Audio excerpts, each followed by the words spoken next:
Martino. L'opinion populaire. Cube Radio. Cube Radio. En direct à LCN. À LCN. De Cube Radio. Salut Richard. Salut Audrey. Donc, on apprend ce matin que la facture pour la rénovation du toit du stade, déjà que c'était important, ça va être encore plus cher que ce qu'on avait annoncé.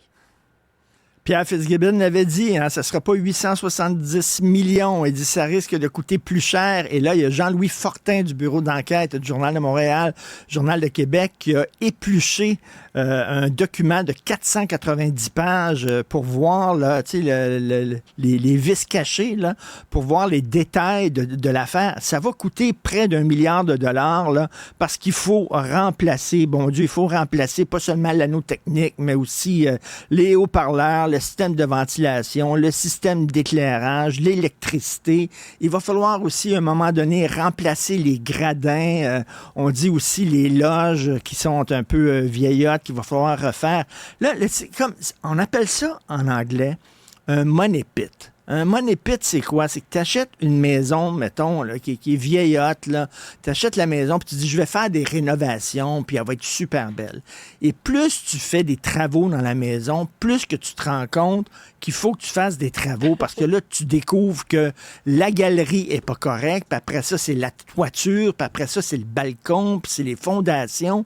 Et là, tu te dis, j'ai déjà mis 300 000 $ de travaux. Je suis pas pour arrêter là, parce que je vais perdre mes 300 000 $. Fait que tu remets plus d'argent et là-dessus, puis là, tu sais, à un moment donné, là, il va falloir je dis pas qu'il faut le démolir, le stade, mais se poser des questions. Est-ce qu'on a besoin d'un stade aussi gros à Montréal? Il sert à pas grand-chose. Je regardais là, les événements qu'il va y avoir au stade olympique dans les prochains mois. Il n'y a pas grand-chose. Là. Metallica, Half Moon Run, puis c'est à peu près tout. Puis on le sait que le son est extrêmement mauvais quand on va voir des spectacles là-bas.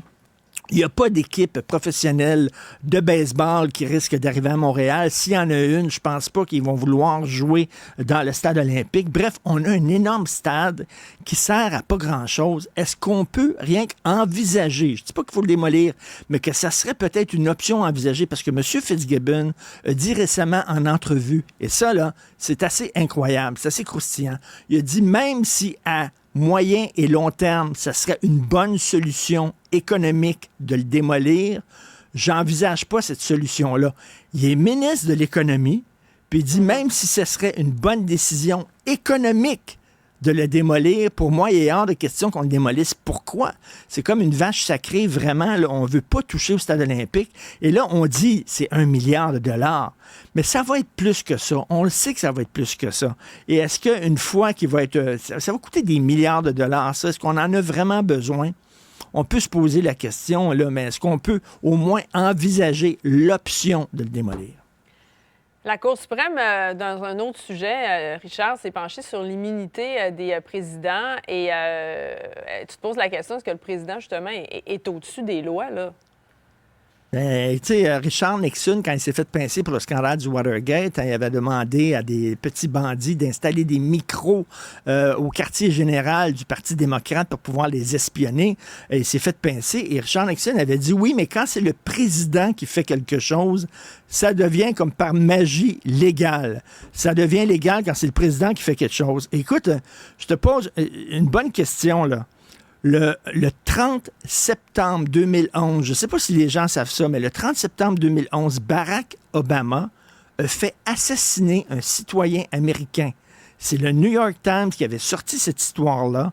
C'est un gars qui était né au Nouveau-Mexique, qui est devenu un imam radical, qui s'est mis à joindre les rangs d'Al-Qaïda, qui était responsable de plusieurs attentats terroristes, dont un attentat terroriste qui a fait 13 morts. Il était au Yémen et Barack Obama a ordonné son assassinat par drone. On a envoyé un drone là-bas, puis on a tué. Ça, c'est un président. Puis même, c'était pas un bon gars, ce gars-là, là, mais habituellement, ce qu'un président devrait faire, parce qu'il y a un système de justice aux États-Unis, c'est de respecter le système de justice, d'arrêter le gars, de l'extrader, de le ramener aux États-Unis, parce que c'est un citoyen américain, et de le mettre devant les tribunaux, et que là, qu'il y ait vraiment un procès, là, en bonne et due forme, comme ça devrait être. Lui a dit non, je suis président, j'ai des droits que le simple citoyen n'a pas, donc j'ai le droit de faire tuer quelqu'un. Et c'est un peu ça, là. Tu sais, à l'époque, il y a des gens qui ont dit, ben écoutez, imagine-toi si la Chine décidait, on envoie un drone à Atlanta pour faire tuer un ressortissant chinois qui vit maintenant aux États-Unis et qui critique le régime chinois. Tout le monde serait en disant, ben Obama le fait, ça. Et là, la question qu'on se pose, est-ce que justement les présidents, au-delà de la question de Donald Trump, là, qu'on l'aime ou qu'on ne l'aime pas, le principe, parce qu'un président a des droits que le simple citoyen n'a pas, c'est vraiment une question très intéressante et ça va être débattu par la Cour suprême. Oui, la décision qui doit être rendue quelque part autour de fin juin, début juillet. Merci, Richard. Passe une belle journée. Merci, une belle fin de bonne semaine. journée. À lundi.